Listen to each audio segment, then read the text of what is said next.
ఎందుకు calcium weakness వస్తుంది? మన బోను 300 సంవత్సరాలైనా భూమిలో పాటిస్తున్నా ఉండే బోన్స్ ఎందుకు ఈరోజు ఆస్ట్రోపోరోసిస్ లాంటి కటికపల మాధ్యం ఎముకలు మారిపోతున్నాయంటే, మన ఎముకలకి కావాల్సింది ఇక్కడ ఉన్న వాళ్ళందరూ 19 నుంచి 70 ఏళ్ళ వాళ్ళు ఉన్నారండి, మగవాళ్ళు ఉన్నారు కనుక 1000 మిల్లీగ్రామ్ కావాలండి. ఎంత కావాలంటే ఒక రోజుకి? అదే వయసు ఉన్న ఆడవాళ్ళకి 1200 మిల్లీగ్రామ్ కావాలి. కారణం ఏంటంటారంటే మనకి ఏమీ ఉండవండి, కానీ వాళ్ళకి మోనోఫాజిల్ ఉంటుంది, పాలిచ్చే పరిస్థితి ఉంటుంది, పిల్లలకనే పరిస్థితి ఉంటుంది, నెల నెల పీరియడ్స్ ఉంటాయి. ఈ అన్నిటిలోనూ కొంత కాల్షియం అనేది వినియోగంలోకి వెళ్ళిపోతుంది కనుక వాళ్ళకి కాల్షియం మనకన్నా ఎక్కువ కావాలి. ఎందుకీ ఈ కాల్షియం కావాలని తెలుసుకున్నాం. భారతదేశంలో డైట్ ద్వారా, అంటే మనం తినే పదార్థాల ద్వారా, ఫుడ్ ద్వారా, ఆకుకూరల ద్వారా, మనం గ్రహించుకునే ఎండ ద్వారా, విటమిన్ డి ద్వారా కాల్షియం అబ్జార్ప్షన్ ఎంత తయారవుతుందంటే 400 మిల్లీగ్రామ్. ఎంత? పూర్వం రోజుల్లో ఏ నూనె వాడేవారు? అధికంగా కాల్షియం ఉండే పాలు తాగేవారు, నువ్వులు తినేవారు, ఆకుకూరలు బలంగా తినేవారు. అధికంగా కాల్షియం ఉండేటటువంటి ఇంకొక గొప్ప ఫ్రూట్ ఏంటంటే సీతాఫలం, బ్రహ్మాండంగా నేచురల్ గా దొరికేది. ఇలాంటి పళ్ళ రూపంలో, ఆకుకూరల రూపంలో, పాల రూపంలో, గింజల రూపంలో, విత్తనాల రూపంలో అన్ని కూడా బాడీకి కావాల్సిన కాల్షియం సఫిషియెంట్ ఉండేది. అందుకనే 20 అడుగులు చెట్టు నుంచి పడిపోయాడండి మా బాబాయ్, మా నాన్న అనేవాళ్ళు చిన్నప్పుడు. వాళ్ళకి ఏం అవ్వలేదు. ఇప్పుడు పై మెట్టు నుంచి కింద మెట్టుకి జారగానే పుట్టుకు పడిపోతుంది. అవునా కదా సార్? కారణం ఏంటంటే సఫిషియెంట్ అమౌంట్ ఆఫ్ కాల్షియం ప్రతిరోజు మన శరీరానికి అందట్లేదు. అందుకని 30-40 ఏళ్ళకే వస్తుంది. పోనీ కాల్షియం డెఫిషియన్సీ వచ్చిన తర్వాత మందులు వెళ్ళి వాడుకుంటే కాల్షియం మళ్ళీ అందుతుంది బోన్లకి. అందకపోగా కాల్షియం D3 కంటిన్యూ వాడామనుకోండి ఏమొస్తుంది సార్? కిడ్నీలో రాళ్ళు చేరుతాయి. ఇది ఒక్కటే మనకు తెలుసు. కాల్షియం D3 మితిమీరి వాడితే ఏమవుతుందంటే కిడ్నీలో రాళ్లే కాదండి, రక్తం చెక్కదనం అయిపోయి హార్ట్ అటాక్ అండ్ స్ట్రోక్ వచ్చే అవకాశం ఉంది. అందుకనే డాక్టర్లు ఏం చెప్తారు? కాల్షియం D3 2 నెలలకు మించి వాడొద్దు అని చెప్తారు. కానీ మన తెలివైన పేషెంట్లు ఏంటి, డాక్టర్ దగ్గరికి వెళ్ళి మళ్ళీ అయ్యే రాస్తాడా, మళ్ళీ 300 ఫీజు దండగా అని చెప్పి ఏం చేస్తారు? మెడికల్ షాప్ కి వెళ్ళి ప్రిస్క్రిప్షన్ పట్టుకుని వెళ్ళి కొని తెచ్చుకొని సంవత్సరాలు వాడేస్తున్నారు. దానివల్ల బ్లడ్ చెక్కదనం అయిపోతుంది. ఎప్పుడు ఏం జరుగుతుంది కూడా చెప్పలేదు. సైడ్ ఎఫెక్ట్స్ పెంచుకుంటున్నాం మనం. ఈరోజు ధన్వంతరి న్యూట్రాసిటికల్ కాల్షియం, ఇది ఎటువంటి మన బోన్ రీజనరేషన్ అవడానికి కావాల్సిన అన్ని ఇందులో ఉన్నాయి. మెగ్నీషియం, బోరాన్, కాల్షియం ఒకటండి, vitamin B12, vitamin K27, folic acid, B6, D2 అన్ని ఇందులో ఉన్నాయి సార్. ఒకటేంటి సార్, మన బోన్ కావాల్సిన అన్ని ఒకే దాంట్లో ఉన్నాయి. ఒకవేళ 5వ సంవత్సరం పిల్లోడికి మొదలెట్టి 60-70 ఏళ్ళు వచ్చే వరకు రోజు ఒక కాల్షియం టాబ్లెట్ వేసుకున్నా కూడా జీరో సైడ్ ఎఫెక్ట్, కిడ్నీలో రాళ్ళు రావడం, బ్లడ్ చెక్కదనం అనేది బోన్ కంప్లీట్ రీజనరేషన్ అవడంలో సపోర్ట్ అవుతుంది. ఖరీదు ఎంత? ఒక రోజుకి మనకు ఒక టాబ్లెట్ చాలు సార్. ఎంత సార్? 700. ఎన్ని ఉంటాయి? 100. అంటే 100 × 700 డివైడెడ్ బై 700 అంటే 700 రూపాయలు. ఎన్ని ఎముకలు మొత్తాన్ని. అయితే మన అందరికీ తెలుసు కాల్షియం అంటే దేనికి?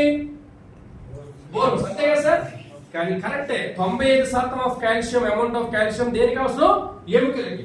మిగతా 5% ఎడిపోతుంది కాల్షియం. దేనికి అవసరం అంటే గుర్తుపెట్టుకోండి, మన హార్మోన్స్ సక్రమంగా రిలీజ్ అవ్వాలన్నా కొంత కాల్షియం కావాలి, మన పంటి ఆరోగ్యం బాగుండాలన్నా కాల్షియం కావాలి, గుండె యొక్క కండరాలు స్ట్రాంగ్ ఉండాలన్నా కాల్షియం కావాలి, బ్లడ్ ఇంప్రూవ్మెంట్ రావాలన్నా కాల్షియం కావాలి. ఇలా చాలా వాటికి ఈ 5% కాల్షియం కావాలి.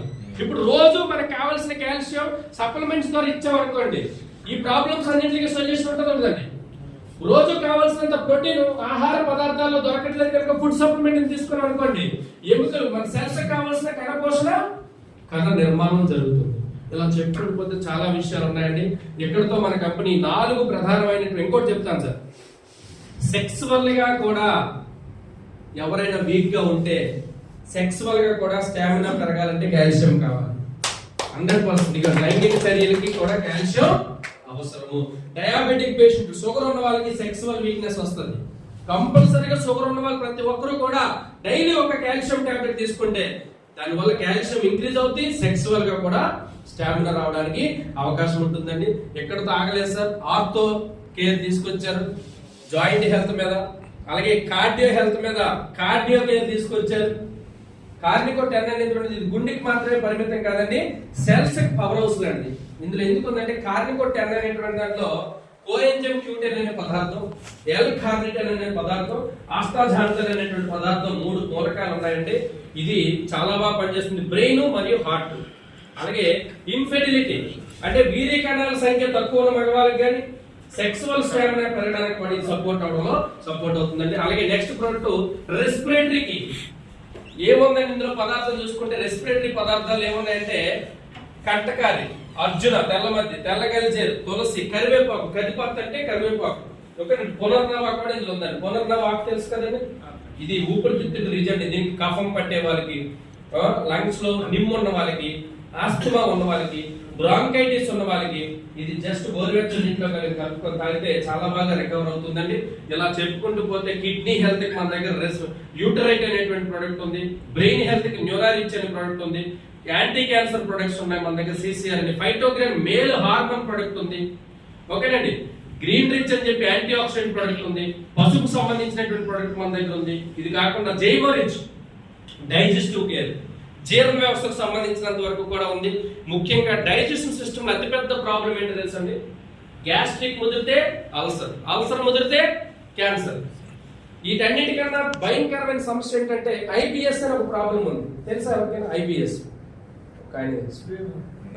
ఐబిఎస్ అంటే ఏంటంటే ఇరిటబుల్ బౌల్ సిండ్రోమ్. అంటే భోజనం చేయగానే బాత్రూమ్ పరిగెత్తాలి. 3 రోజులు తిరగకపోయినా వాళ్ళకి ఏం కాదు, తిన్నారంటే చాలు చేయి కడుక్కుని వెంటనే వాష్రూమ్ ఉండాలి, లేకపోతే అక్కడ అయిపోతుంది. అది ముదిరి ఎలా అయిపోతుంది అంటే నీళ్లు త్రాగినా, మజ్జిగ తాగినా, జ్యూసులు తాగినా కూడా పోవాల్సిన పరిస్థితికి పోతారు కొంతమంది. చివరి స్టేజ్ అది. వాళ్ళు ఎలా ఉంటుందంటే ఫంక్షన్కి పోరు, వెళ్ళినా తినరు.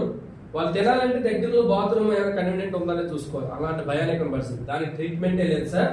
కానీ మన జైమోరిచ్ అనేటువంటి జ్యూస్ రూపంలో కూడా వచ్చింది, ఇప్పుడు క్యాప్సూల్ కూడా ఉంది. మన ప్రొడక్ట్ తీసుకోవడం ద్వారా ఏదైతే అసలు ఆ ప్రాబ్లంకే సొల్యూషన్ లేదో